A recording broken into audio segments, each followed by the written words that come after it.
White bunny, okay na ako. Ito ay white bunny.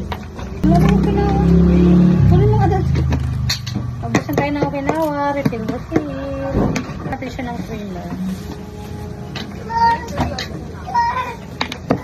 Okinawa, naubusan kasi tayo.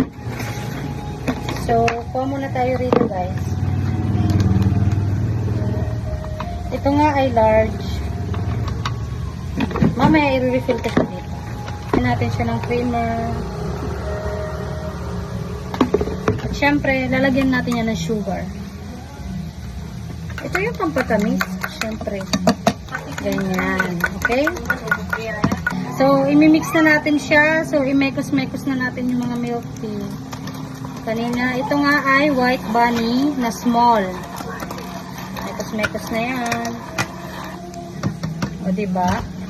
And then, Okinawa, large.